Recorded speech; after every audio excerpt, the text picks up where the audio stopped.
offer where we start with our incentives. Granted, it will take forever, but we didn't want to spend a lot of time trying to convert short-term rentals to long-term in Keystone or Copper Mountain or Patterson Preserve or one of these other areas where it probably wasn't going to make a lot of sense. So French Creek was one of the areas that's, it's a historic, strong local community. And that's why we had identified French Creek as a place where we wanted to incentivize the short-term rental owners over to long-term. And it's completely up to them if they want to do it or not. We realize it won't work for everyone as well. Some people have different priorities and uses for their project, for their project. So we wanted to start with identifying the short-term rental permits in these what we call opportunity zones. We're kind of changing the name to incentive zones because opportunity zones is something different at the state, and so anyway. So what we, like, okay, so French Creek has 40 short-term rentals area around French Creek, and so we actually started within these incentive zones. We sent out a survey, to all of the short-term rental permit holders to get information about how they're using their place, what they're, about property management, about how often it's booked, about how much money they're making, about and what they may or may what they think about the different incentive ranges, and to get feedback on whether and how to best target those who are interested. By far and away, most people are not interested in converting over, quite honestly. Not surprising to us. We didn't expect that we would have most of them wanting to convert. But so far to date in our survey, we've had nearly 100 people reach out like, yes, we would like to be contacted about the incentives. So that in itself is a win. 100 people that may that may be able to house locals. I couldn't tell you off the top of my head how many of them were French Creek, but I do remember that French Creek had about 40 short-term rentals licenses, registered with the county. And so that's where the opportunity zone came from. It was just a place for us to target the short-term rental permit holders to offer them an incentive to switch over to long-term renting with the goal of trying to convert some of these short-term rentals. There's since been a lot more conversation in Breckenridge and Summit County about short-term rentals, what's going on. There was meetings all day today that Elizabeth was in, which she can actually give us an update as well on the short-term rentals, the proposed moratorium, temporary moratorium on short-term rentals in unincorporated county. But that's where the opportunity zone came from. So happy to answer any questions about that. Do you have the list of the registered short-term rental homes that are in French Creek? We have, I don't know if we can share it, but we have a list of all. Yeah, we'll ask if we can share them. We do know that there's 40 of those in French Creek or around? I would say that within most of French it is, Creek. I would say some. No. What is it, Bucks? I do think that the polygon that the planning had put around French Creek did include some of Huron Heights.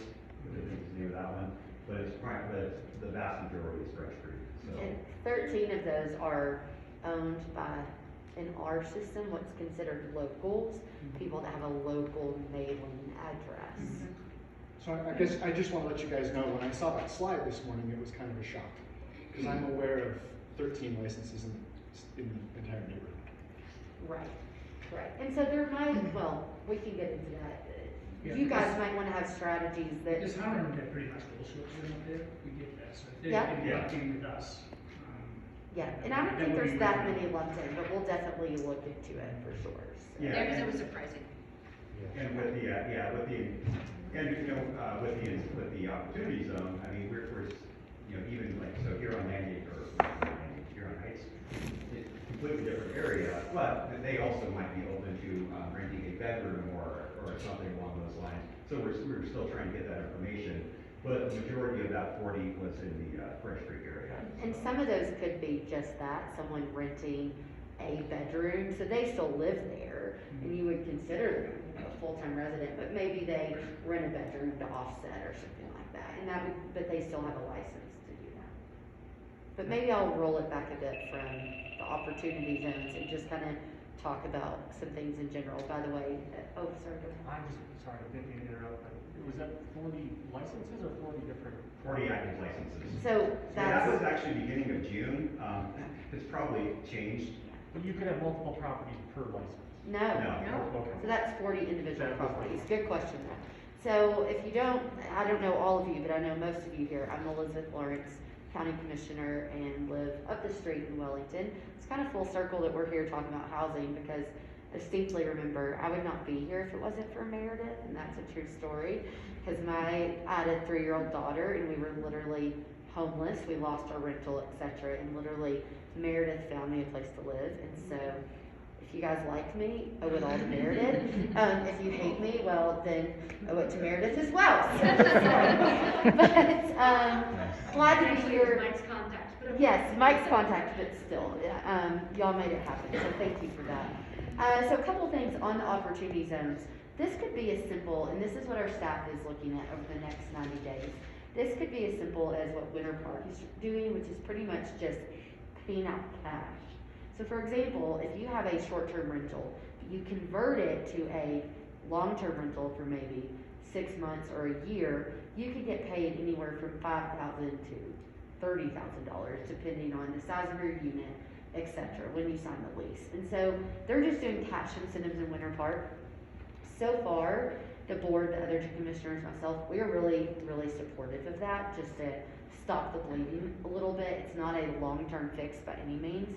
But it would give a way for people to still have an infusion of cash, not have to deal with the constant turnover in STRs, maybe it's just for 6 months, etc. So we're looking at lots of those different types of strategies. Additionally, we have the Housing Helps program. You may not be familiar with that.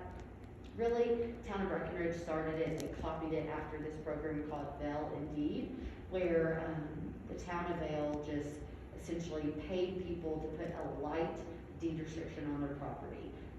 We're doing something like that as well. The majority has come from this neighborhood of interest, I would say.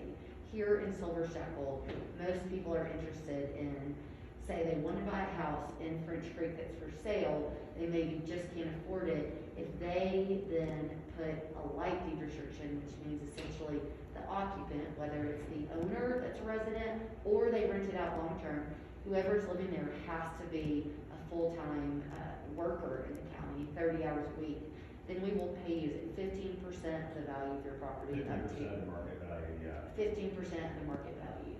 And so then you just write a check that can go towards remodeling your property, helping you buy it for a down payment, whatever it might be. We've had a few people in condo complexes that have an assessment coming up, so they do it, etc. So we have had success with that in this neighborhood as well. I'll tell you anecdotally, I will not go on the record for this, but I am getting a lot of pressure from the town of Breckenridge to protect French Creek. I hear it every day from Breck council members.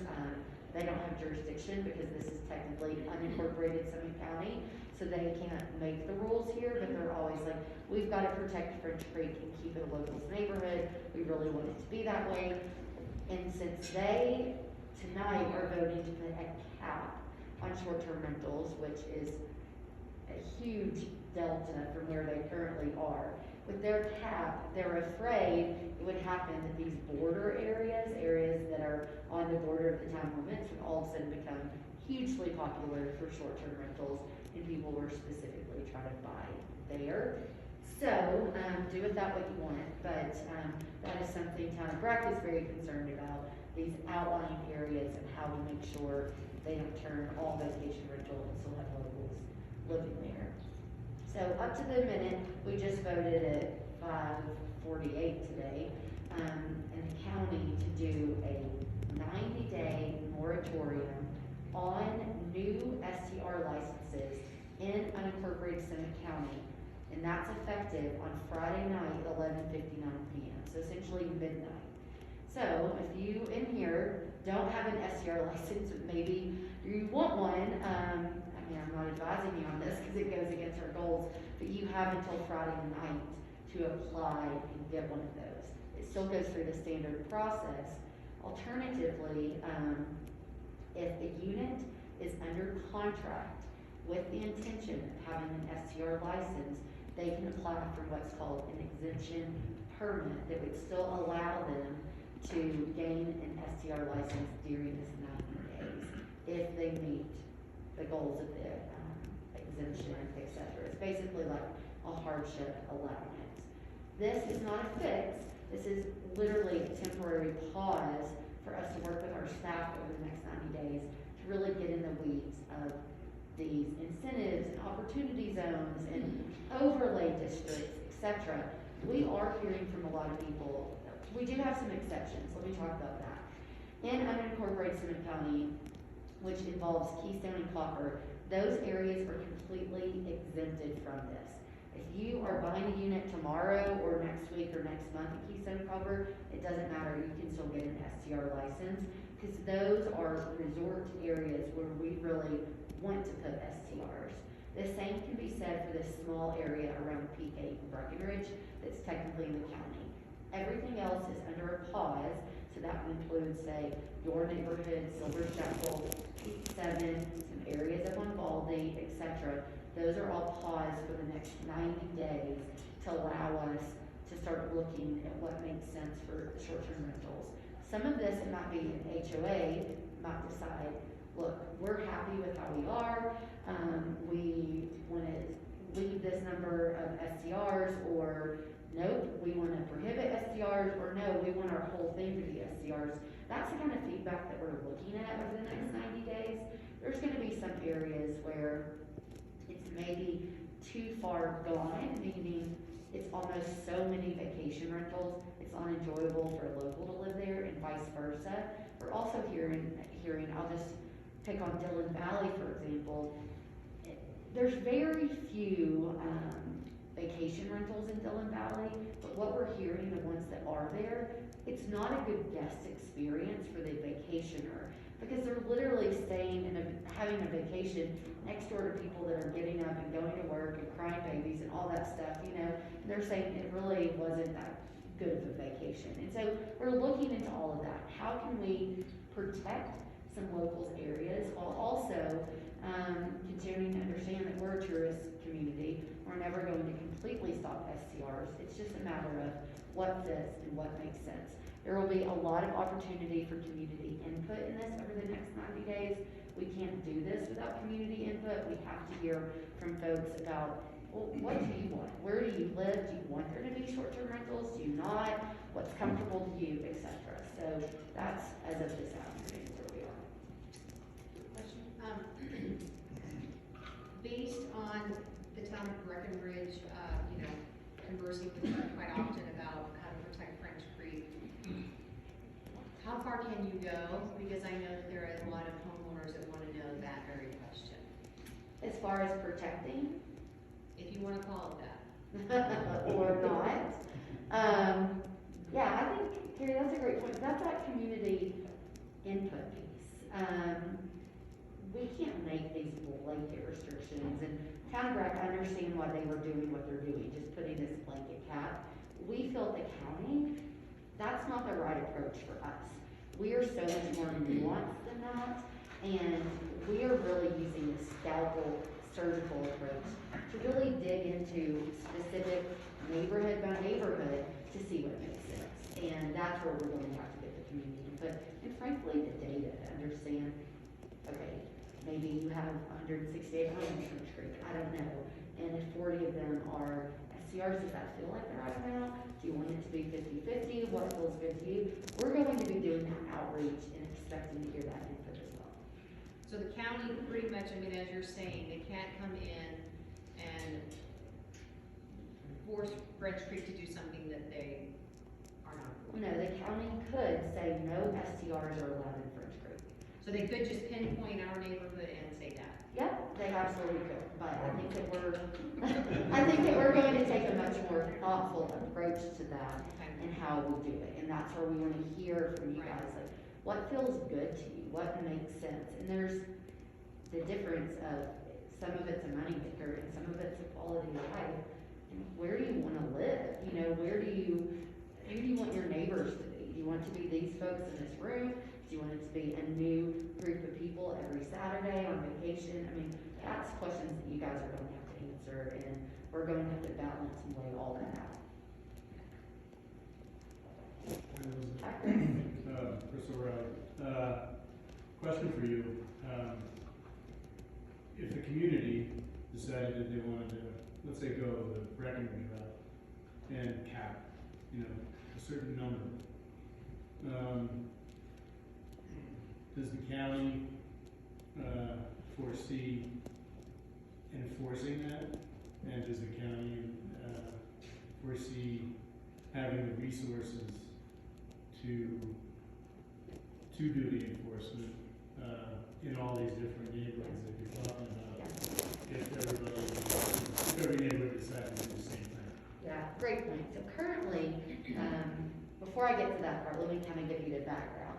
Overall in Summit County and in the town of Breckenridge, we all use this compliance system that basically looks, we have pretty good compliance for STRs as far as being legal STRs all across the county.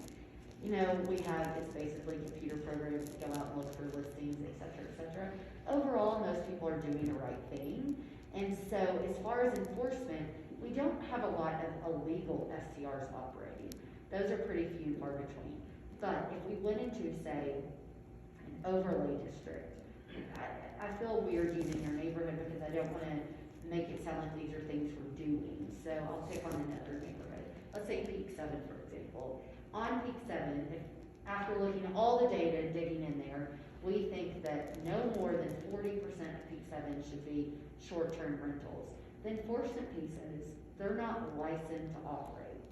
And so that is a violation of the law. There's also a taxation piece in there that's included. There currently is not a lodging tax in unincorporated Summit County, like there is in some of the municipalities, but there is a general sales tax piece. And so, yes, there's a tax piece in there as well. So there's different mechanisms and levels for enforcement right now. And that would continue, that wouldn't go away.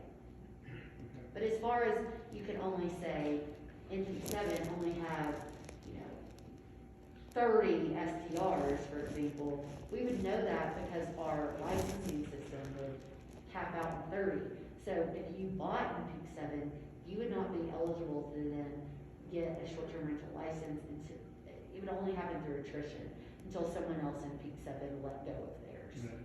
As a follow-up question, and you may answer this and then just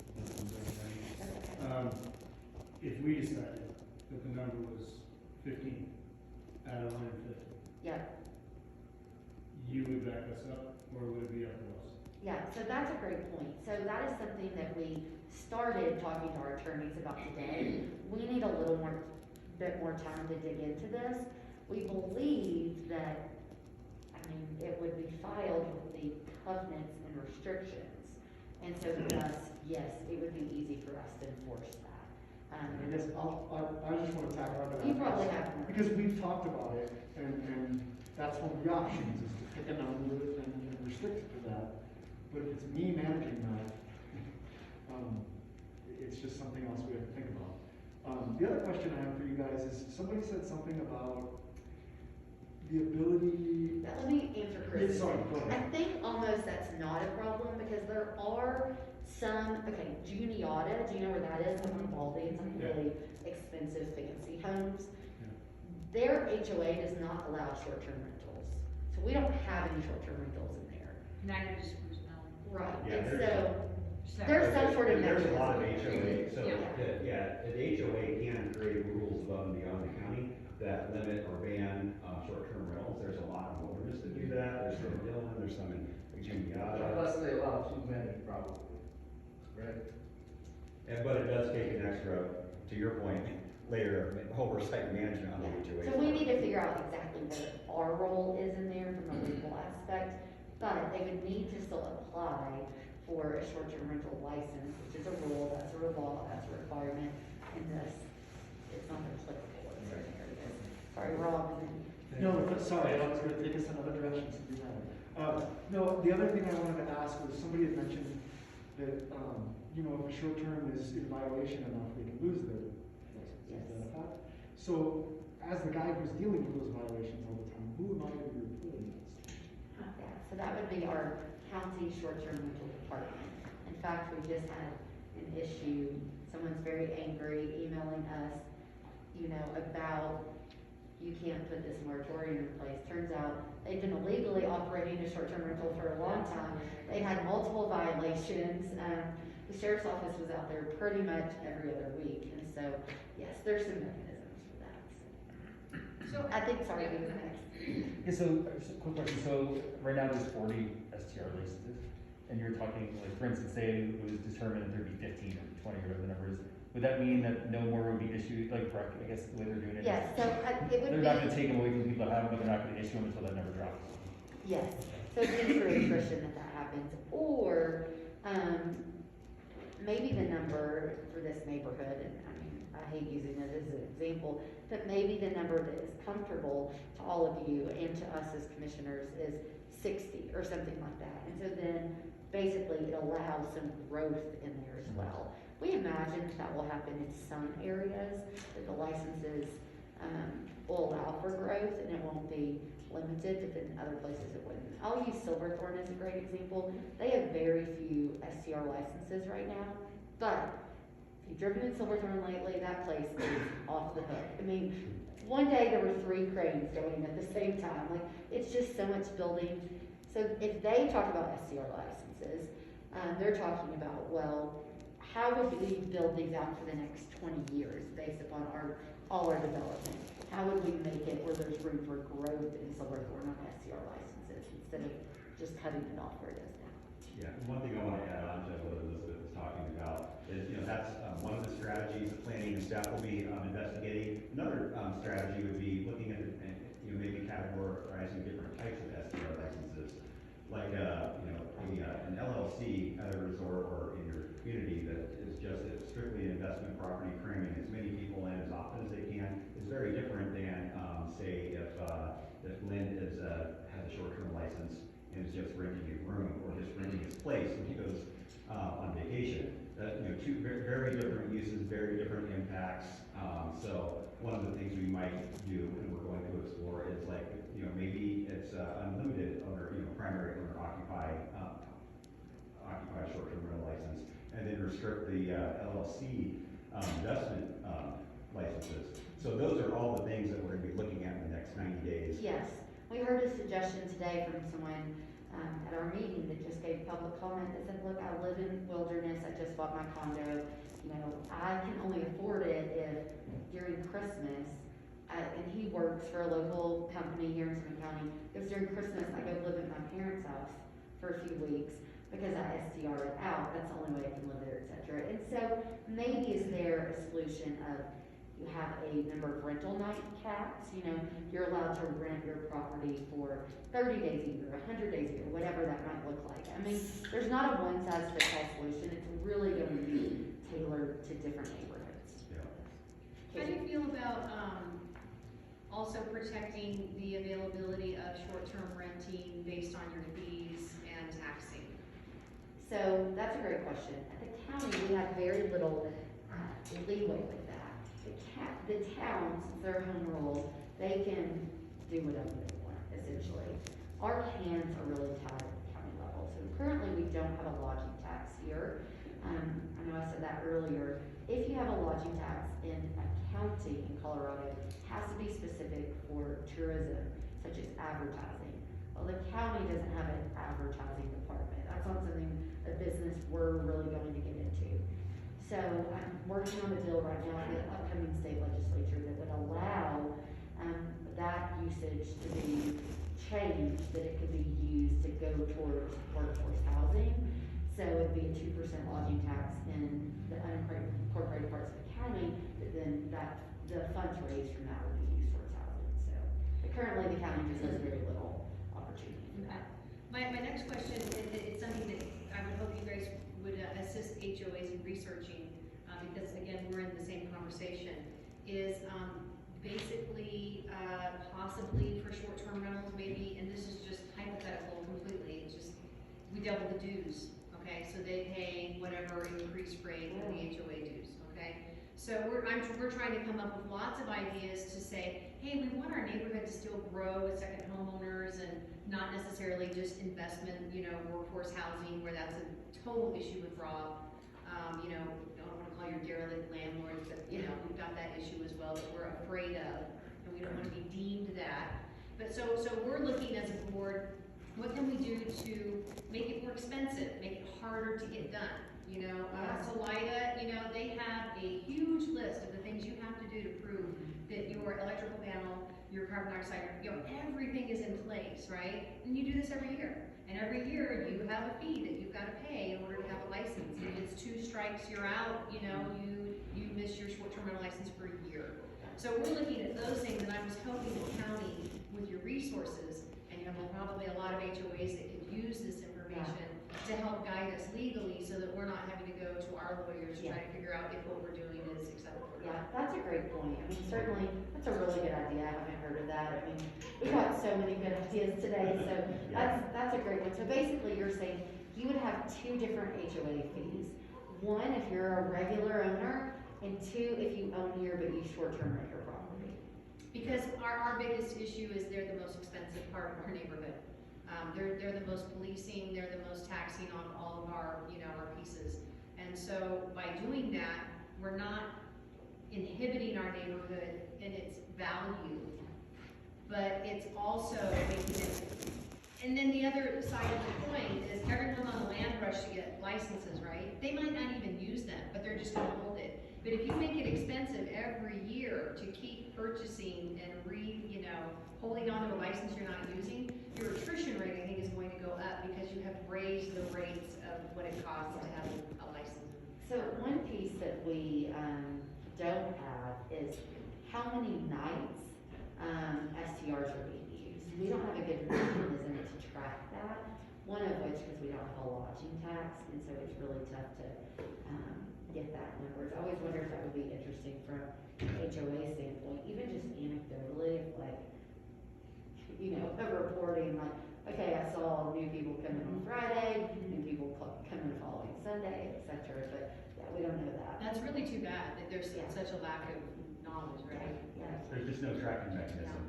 But one of the things that, planning had presented as part of the strategies was, to put together an HOA toolkit to help HOAs like yours who are, considering, these types of things and what, they could potentially do. Okay. I think it needs to be clarified that this HOA is not looking to put restrictions on.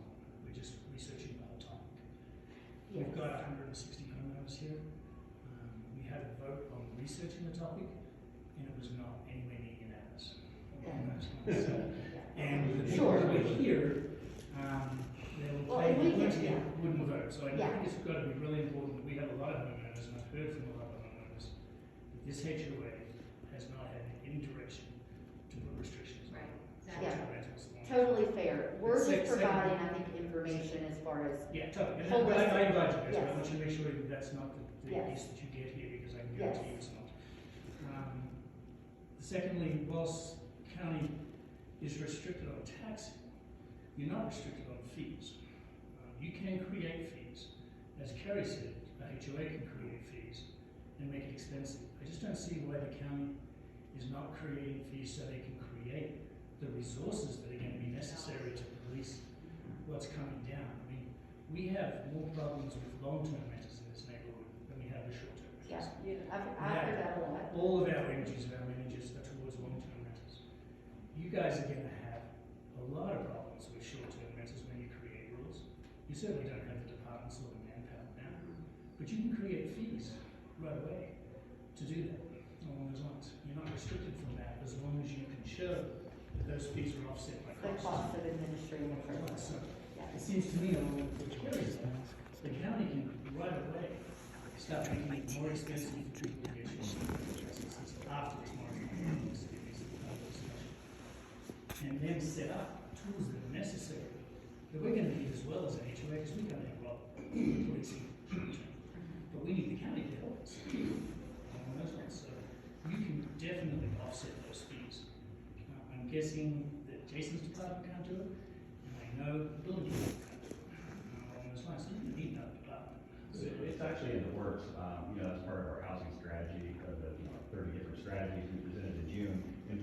department is, where the STRs go through, they recognize the fee after going through up this, that the fees are way too low. And they're you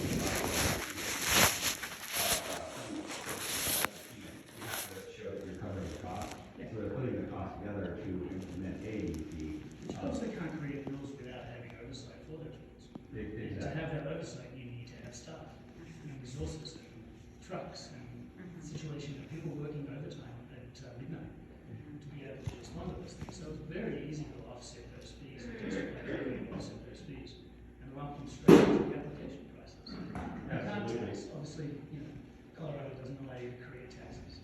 And likewise, we here as a community can't come in with a restriction without vote. Yeah, and that's a part of the 90-day moratorium. So, they're putting together the fees, of how the system is now, but how, we don't know exactly what the system will be, after the 90 days, because there's, multiple areas to research.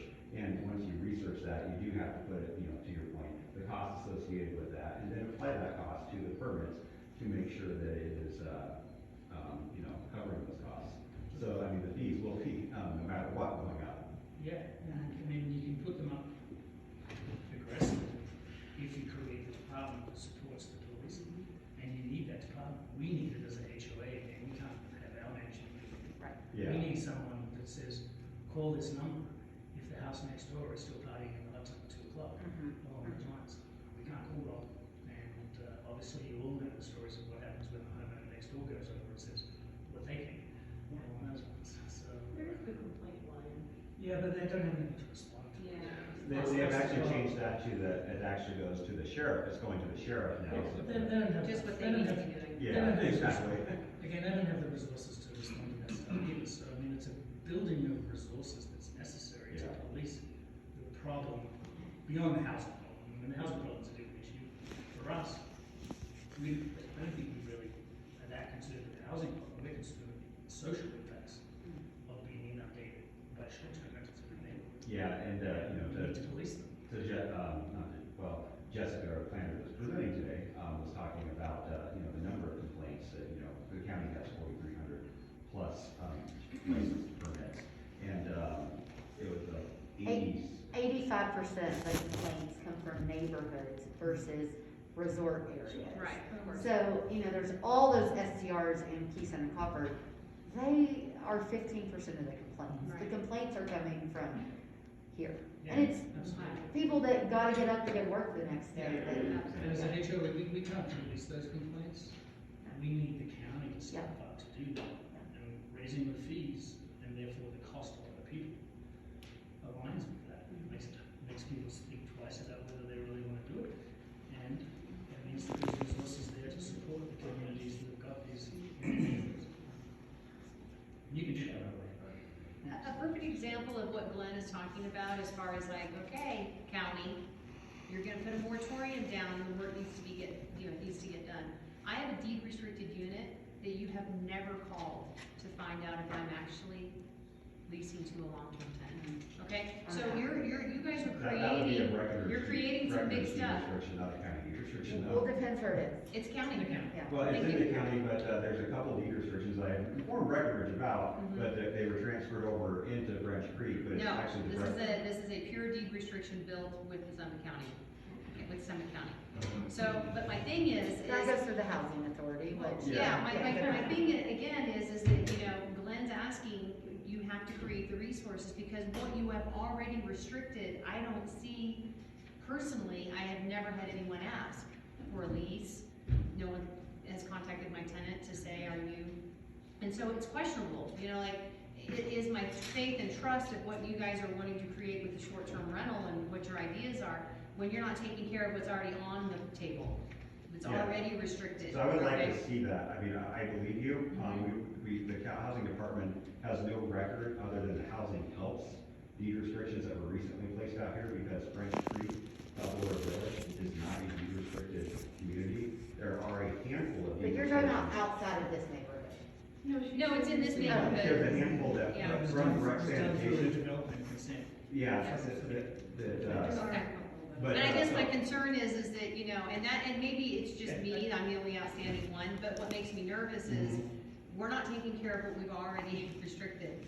Nobody's checking in on that. Maybe neighbors would, you know, if they thought that I was doing something different, but I just wanna confirm that, you know, you guys are doing something really big here with short-term rentals, right? You're gonna create this, but if you're not going to police or take care of it, then what are we doing, right? We're not doing anything. Well, yeah, to So- answer the policing part, if there's, you know, several thousand, deed restrictions across Summit County, and we do on an annual basis, we spend a great deal amount of time pursuing these, you know, in Right. compliance. The vast That's good majority, to know. the vast majority of them, are not an issue, but, all year long, my department is dealing with, non-compliant Right, issues, you know, okay. primarily ADUs, quite honestly. But we also, every now and then, find a deed restriction that was never, in our records, or ledger, which yours may be very well be, so I will, look into Look into that. that. Is that, is But, that how it's policed? Is it policed by you checking in, or is it policed by policing short-term rental advertisements on websites? So the deed restriction, two different questions, two different answers. The deed restricted community, you know, is policed through the Summit Combined Housing Authority. There's through multiple ways. There's a file a complaint hot button if your neighbor, you know, if you're in Wellington, for example, and your neighbor knows you're short-term renting, they report you. But annually, we do a deed monitoring where we reach out to every deed restricted owner within Summit County, and actually every deed restricted owner that is in the database and within the entirety of the county, to reach out to find out how they're using their unit, you know, who their tenants are, where they're working. Then above and beyond that, we try to anywhere from audit like 10 to 20%, where we actually, you know, we look at the self affidavit and then go do a deeper dig, you know, similar to the IRS, you know, to where we're not doing a full audit of everyone every year, because that would take just a tremendous amount of staff time. And we'd have to quadruple the staff and just do audits, which would make everyone's life miserable, including the deed restricted unit owners. But we do actually find from time to time there's like an old deed restriction that that got recorded kind of funny that we weren't aware of. It wasn't in any of our ledgers or logs, but you know, and a couple of them have been here in French Creek. But, where they've been reported to us, and it turns out it was actually a town of Breckenridge deed restriction, even though Right, it which is, we do have. even though it is in Summit County, the Breckenridge or the Breckenridge Sanitation District has a handful, which we also do not control, has a handful of deed Upper Blue restrictions. Sanitation. Upper Blue, I'm sorry. Yeah. So that's what I'm willing to bet yours is, but I could be wrong, because I've only been, you know, here in working for Summit County for, you know, 3-4 years. But some of these deed restrictions go back to the 80s, and there was just not, you know, good tracking Yeah. in that time frame, and, you know, there's a handful that get missed, but very few. But the ones here, either are Upper Blue Sanitation deed restrictions or a Town of Breck deed restriction, where they've allowed someone to swap it out. I have not come across anything that's actually Summit County government deed restrictions out here that we don't know about, but could be wrong. I have to check into your unit. Along those lines, when we do make it more prohibitive and difficult and expensive to get the license, do we think that there's gonna be a larger number of illegal short-term rentals? And what are they already doing to? Potential, so how much What are is we? Fisher already That's doing? what the fees I have mean, to and how fund do you, as well. So how do you guys know I'll there's explain, not that many on the how you know. How do you? Post compliance is the, you know, there's a variety of different, you know, software companies out there that manage short-term rentals, you know, Breckenridge and Summit counties using It's kind post of compliance. scary how they know. But they I have, bet. there's actually web scrubbers out there, so, we're notified pretty quickly, and we actually know, the planning department knows where the legal ones are, because, the web scrubbers are, you know, basically are scrubbing the entire web, searching for the, you know, the Summit County, short-term rentals, and then comparing it with the license, and so, you know, Is that a computer thing or? it's a computer thing, it's an algorithm that, you know, can, you know, scrub it in, you know, a millisecond and say, there's 5 short-term rentals in P7 that don't have a license. Right. It's big data. Right, they have to advertise somewhere. Exactly, Well, correct. if they're advertising It does all on the the web, you know, all of these different, you know, there's, you know, probably 20 different, companies that do this, you know, but they're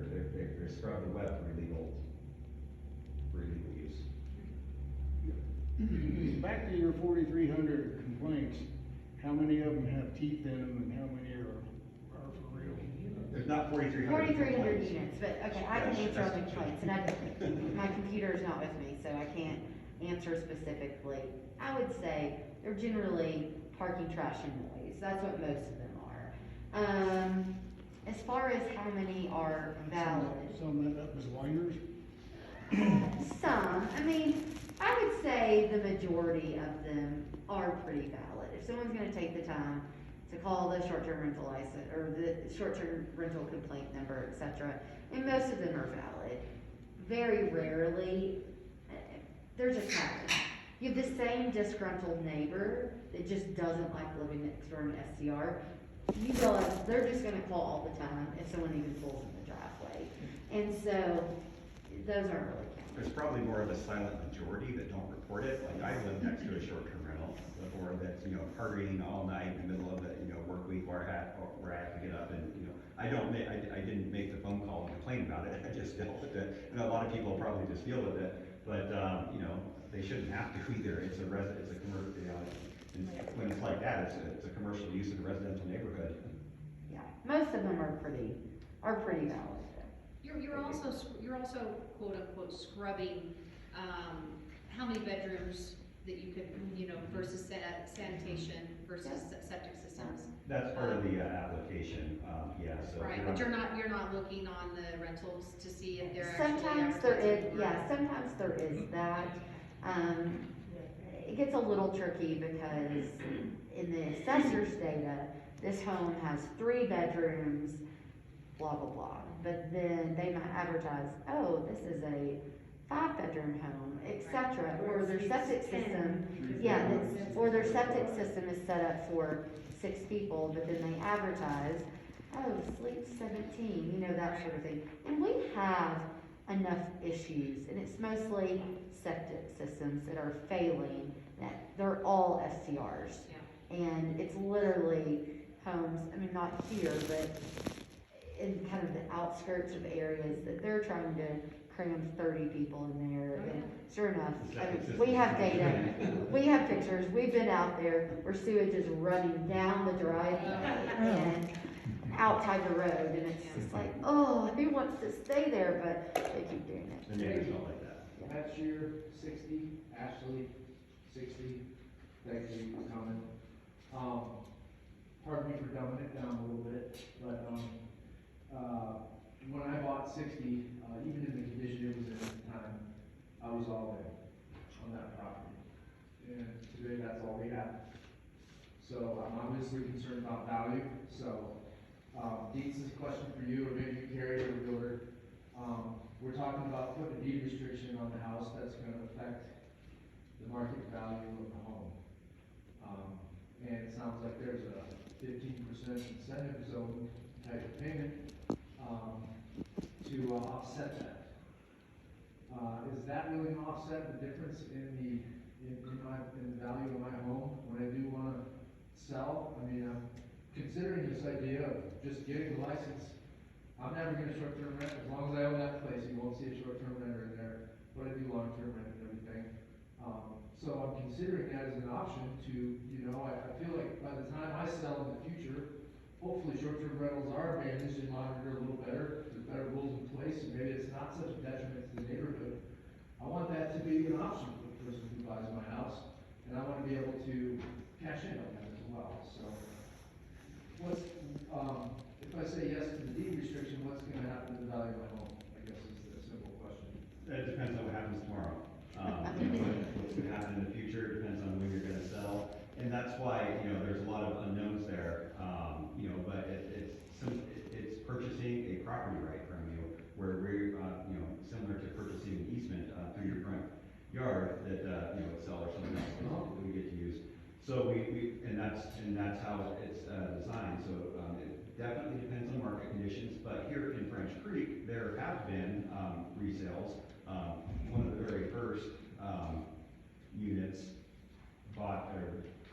we purchased a deed restriction, on their unit. I couldn't tell you exactly which one it was, but this year it went on the market, and it appreciated fairly substantially. was bought up by a local. So, but we're in a super hot market right now with really low interest rates. A lot of people want to live in the mountains, and French Creek is still very affordable to a lot of professional workers in Summit County. So, but if you're selling in a high interest rate environment, in a recession or something like that, it's going to be more detrimental to you when you go to sell, because you might be selling or competing with others that that don't have the encumbrance of the deed restriction. So there's no guarantees, and that's why we offer the 15%. We think it's probably somewhere between 10 and 15% with that deed restriction. Reduces from your appreciation. It really depends on when you're gonna what happens when you sell. So it kind of went for the high end. So one thing I'll just add to that, Matt, and this is just my own personal experience, and by the way, the Eagle County Commissioner has the same name as you. And so sometimes I've seen you comment online and I'm like, Yeah, I'm better looking. yeah. Yes, you're definitely taller. So, but I owned a unit with a deed restriction light where the occupant just had to work in the county on Airport Road. And I owned it for 4.5 years. And when I sold it, my appreciation averaged out to 11% a year. So still way better than where I am now in Wellington, where I can only get 3% a year. That's more strict caps. When you say light deed restriction, you're kind of referring to the idea that we're not going so far as the Wellington neighborhood where you are. Correct. This is a light deed restriction, I can meaning speak to that a little bit. whoever lives there has to work in the county, but there's not an appreciation cap on how much money you can But make. there is. Not yet. You So- just so put wait, that wait. on that house that But that just was, sold. that was a That's specific. totally restriction. different. Well, no, That's a different program. So yeah, the housing health program that the Okay. county offers, Breckenridge is doing some different stuff that also is called housing health. There's not.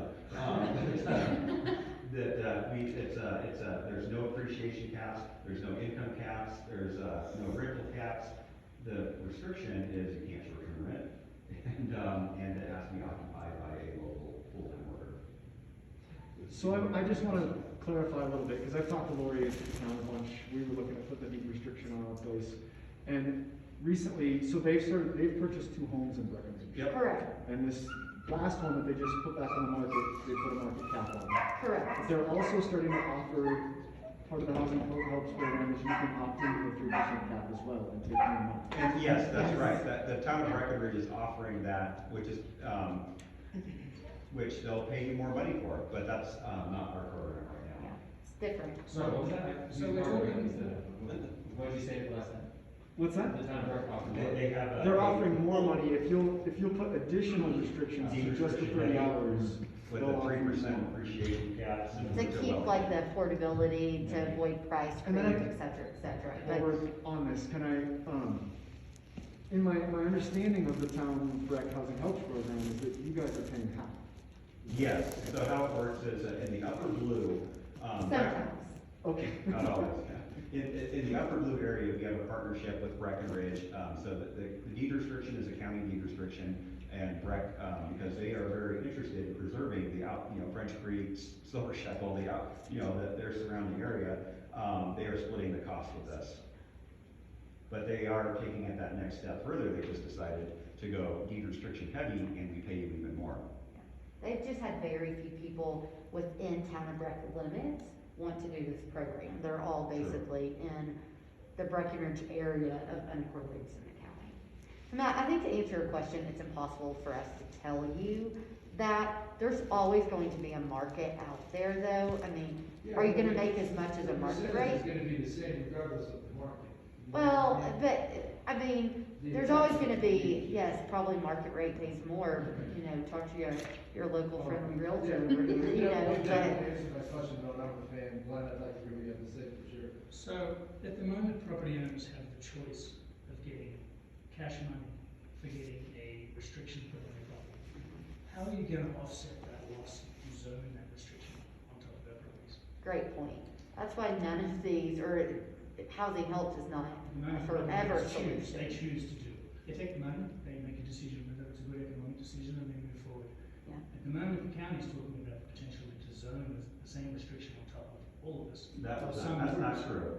No, Well, you're having a discussion about saying That's certain an areas, overstatement. No. they have overlay districts, and you used that term already today. Yeah, Yes, but we're not talking but about. that doesn't mean That's it short-term ha- rental. yeah, I mean, you could still have a So second the county homeowner might be here. zoning out our ability to have short-term rentals, and we'll be I discussing think that. that would be the most extreme They thing have in to the leave world. on us in the county. I know, but Even though it's getting more Because at the difficult. moment, we could all cash out, you know, and for most homeowners here, that cash out is $50,000 to $75,000, Yeah. on those lines. Yeah. So, there's also, and people can have made the choice to that, and a lot of people have made good choices on those lines. But with zoning restrictions or overlay districts or rules setting from the county, you're taking away that property right and paying nothing. Well, at this stage, you could be.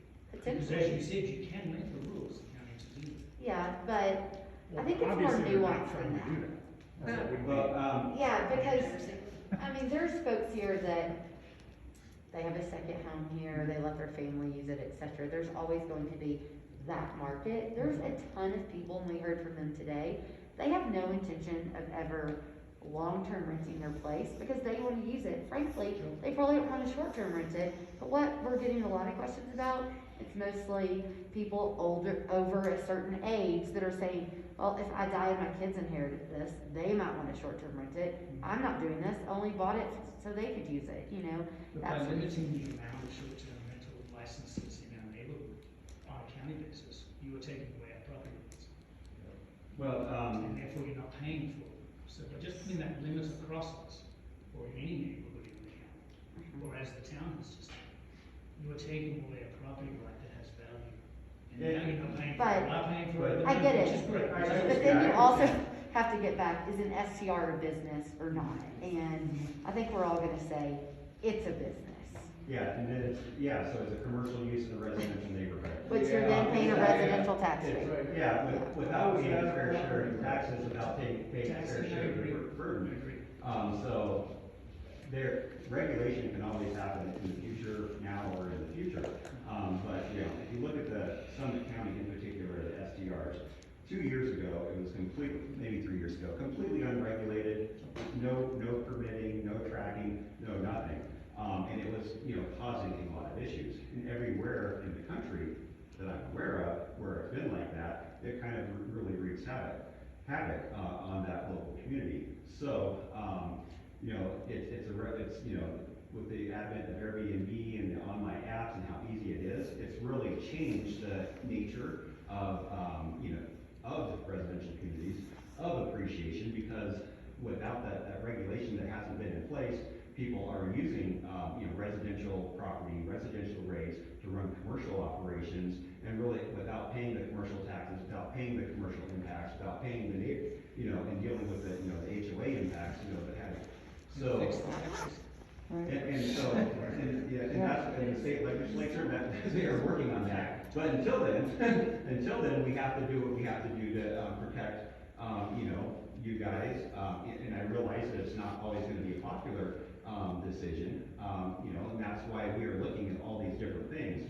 We're looking at, you know, is it, just a STR use that's by a local primary resident that's renting it on weekends when they're out of town?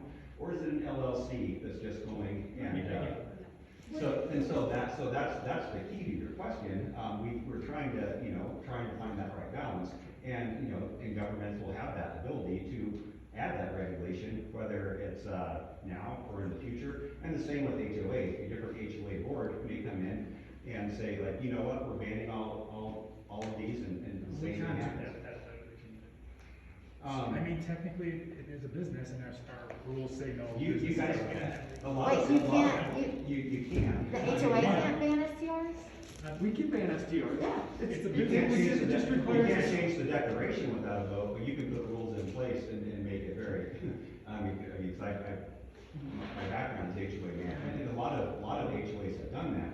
And, but you're right, you can't change the declaration without a vote, but you can change everything else.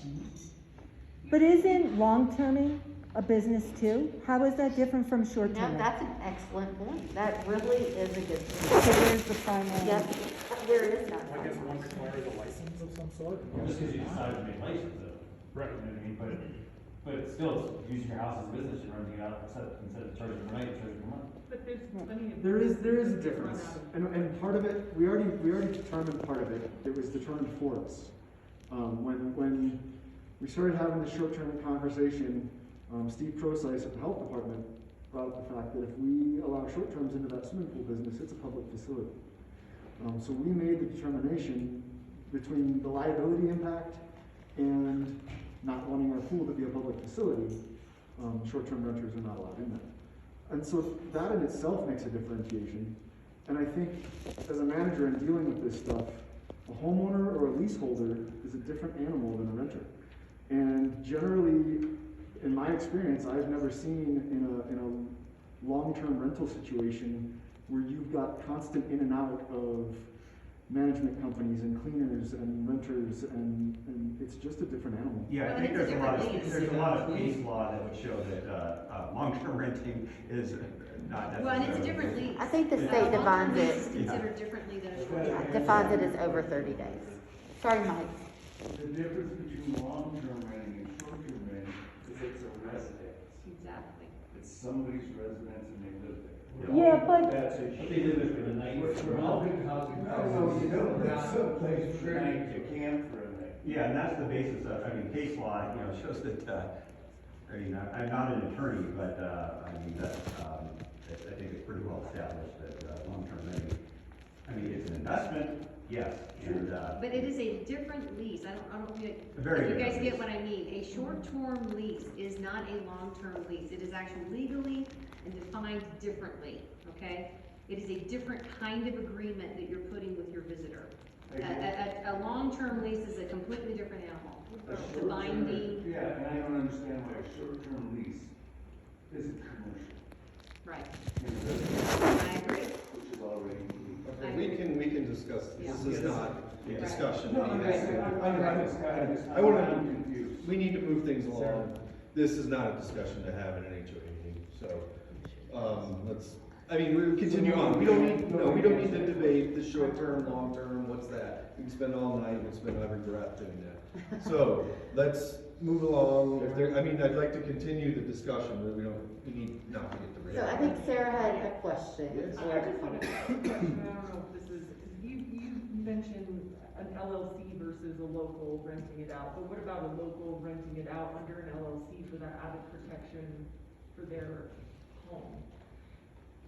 We didn't bring the attorneys. In hindsight, I'm almost like this close to begging Keely, can you get up from your dinner and run down the street, because she just lives up in Wellington. That's what I was just texting our attorneys, like, we did not come prepared. No, I mean, we're all learning this We new are, thing together. and it's so- very helpful Yeah. to have you We guys talk. yeah, And and, we're sorry. our plan was to talk about. Yeah. But, the short-term rental rabbit hole is Yeah. very multifaceted. But, but to your question, that is one of the things that, why that the planning staff and other staff will be looking at Right. is, how do we classify, what is, because it's very different, there are, hedge funds buying up units Right. across, creating LLCs and renting the heck out of them. Very different than if I, create an LLC, for protection and rent it, Christmas week Right. while I'm out of town. But you mentioned something about the mailing address, that you were, if it was a local mailing No, address. that's just one way that we're looking at different opportunity zones. So, in different areas, we just broke it down by where their tax statement goes to, if it's a local mailing address versus an out-of-state or even out-of-county mailing address.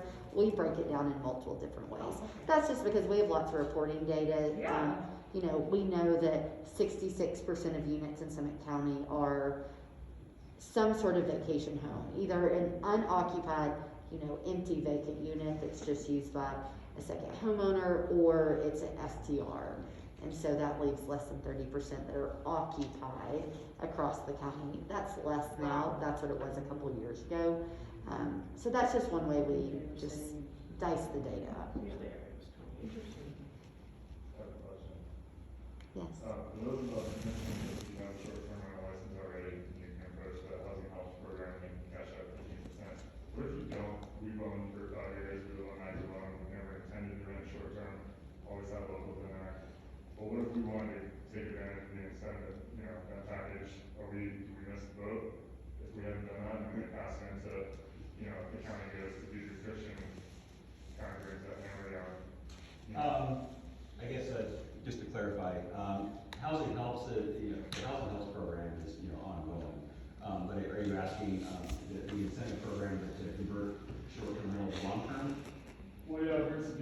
cashing out and going into the restriction, even because they plan on doing the same thing we're doing, renting to locals, and they got a big cash out, but do those people all have short-term licenses out of town? You don't have to have a short-term license to participate in housing helps. The vast majority of people don't. They're, Yeah. people that already live in the unit, and want to, add a garage or whatever, and get the money out. So it's it completely separated. I'd say, I don't know that any of our housing helps, purchases have come from people that are short-term renting. Because they're actually two Right. different people, two different. But that brings up a really good point. One strategy that we're talking about in this 90-day moratorium is a strategy of let me buy your STR license, and that's kind of this winter park strategy of essentially just paying cash out as well, just for a more temporary lease versus this is more long-term. So there's a number of different things. So I would not say anyone's missed the boat yet. And then the housing help restriction stays with the house deed, whereas the short-term rental license, I don't know.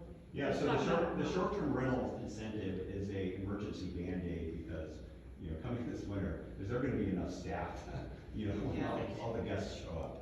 So we're really trying to, that it's a short-term solution. Housing helps is more of a long-term strategic solution to deed restrict a home, in perpetuity, because, the deed restriction runs with the land in perpetuity. You do get that upfront cash now, and for a light deed restriction, or in Breckenridge's case, you can get more cash for a heavy deed restriction.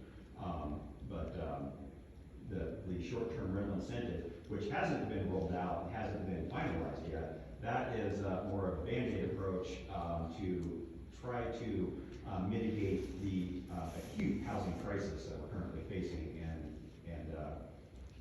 which magnifies the workforce crisis that everyone's facing. And an STR license does not transfer to a homeowner, is that correct? That's correct, that's Yeah, existing. it's not with the property, it's, yeah, Not the property, so the next purchaser has to apply again. correct. So if there's a limit on the numbers, when you sell the property, the next purchaser could get on the list but would not get the current STR. Yeah, and I think that's Breckenridge's strategy, is kind of to use attrition to drive it down. Again, There's just a Yeah, huge yeah. number, I mean, The county's process, is to do the research, and then like to Elizabeth's point, there's gonna be a lot of public meetings, because it'd be a change in ordinance, which is a public process, where we would be involving, the community. We'll get a lot of pushback from STR, communities and support from people that don't want STRs in their community. So it'll be interesting, and a hotly debated topic, I'm sure. But, we don't have that process in place. The moratorium is to allow time for staff to do the research and bring some recommendations for the board to consider, and then roll that out to the public for public scrutiny. So with the incentive program, obviously part of it is that you have to live here and work in some county or. well, that's one incentive program. So for that program. Yeah. And then you have to run it to someone who's here. So say for instance you own a house, and then 5 years from now you decide you want to move to Australia. or maybe you want to move completely and just keep your house as a second home. Would you be allowed to, or would you be forced to sell your house? No, you can, so we have investors, so a couple different ways. It does allow for retirement as well. So if you wanted to retire, you could also, you don't have to sell your house. The only restriction is you have to, it has to house a local worker. So you could move to Australia and rent it out while you're gone to a local worker, or whoever it may be, while you're out. We have investors that are using the program. They've read about it, and like, hey, we really want to help, we're using housing helps. Or businesses. Businesses are doing Yeah. it, we have Pinnacle Homes, they bought a home, for employees, a couple other businesses, are using it. So if you don't have to, you yourself live there, it just has to house some kind of locals. Would you be able to keep it as a second home and without a rental in there? Yeah, you don't, I think the question might be, you don't have to rent it if you're gone. Yes, you do. Yes, you do. You do, so Yes. you can't. When you're in Australia, you have to rent it. And, again, there's a retirement provision depending on, if you buy it, let's say you move up from Denver, you buy it, using our program, you get a job up here, and then, 5 years later, you decide that you're gonna move somewhere else and keep the home, and try to keep the home, you would not qualify for the retirement provision, after only 5 years. After 10 years working here, you would, but, So if I wanted to live in New Mexico for the summer and up here for the winter, I have to rent it in summer? yeah. The minimum amount of fees. After 10 years, if you're in New Mexico and you're not using the house, you can't leave it vacant.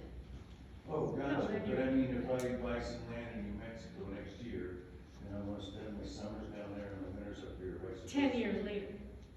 But, So I've got 10 years, I can leave that place empty 6 months out of the year. no, it's not meant to, Not. it's not that, yeah, it's not meant to be left empty, 6 months of the year. You- In you that would situation, rent it. You have to rent it out to, For those 6 months while I'm I gone. think the retirement provision allows you to continue living in the house without working. it does. Yes. Yes. It After a doesn't say certain that you amount can of go time. and live somewhere else or leave it empty. Yes. What's the age on that?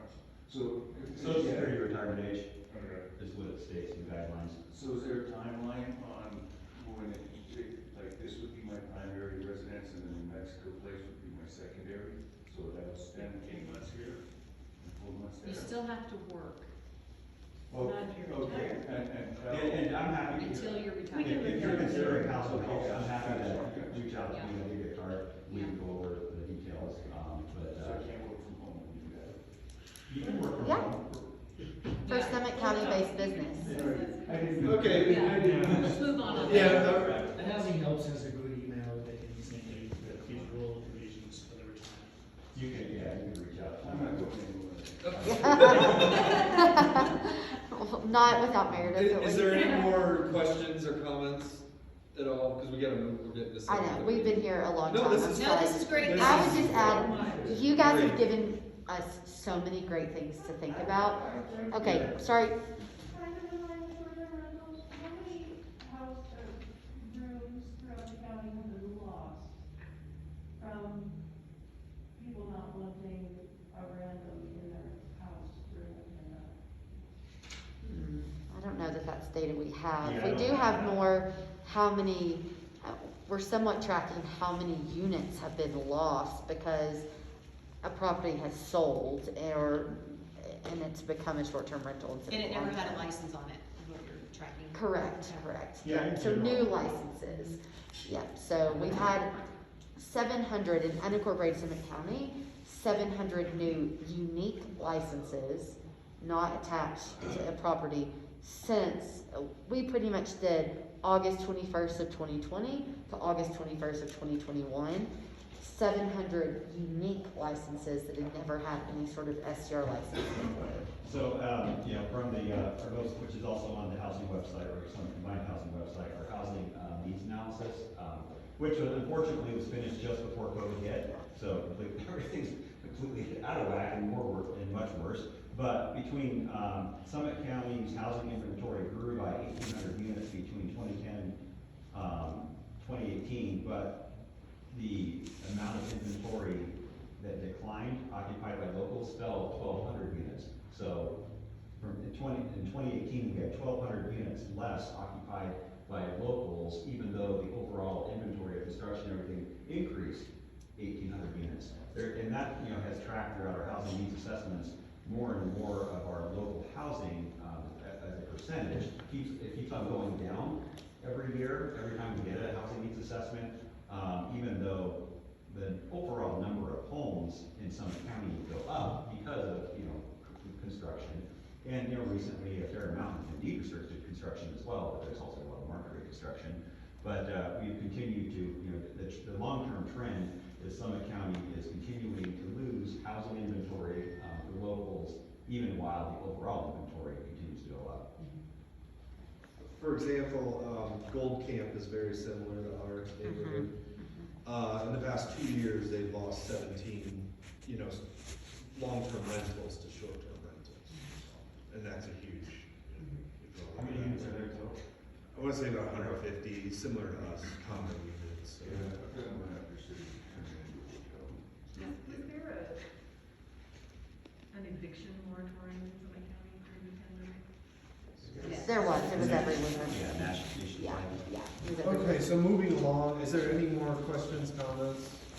I'll just add, Rob, maybe you could send out contact info, email or something to this group, because y'all have totally given us a lot of great things to think about as we work on this the next 90 days. It's really, really helpful. A lot of people here know how to reach me, but I would love to continue to talk to you guys. Yeah, great stuff. I mean, it's good to be challenged with these tough questions, and, really appreciate it. Thank you for sharing. Thank you. Whoa, applause. Sounds Today I got door slamming, stomping, so that was awesome. I wonder what's going on in town right now. Oh, God, In the middle. I think there were protesters out there, or maybe crazy. Like I said,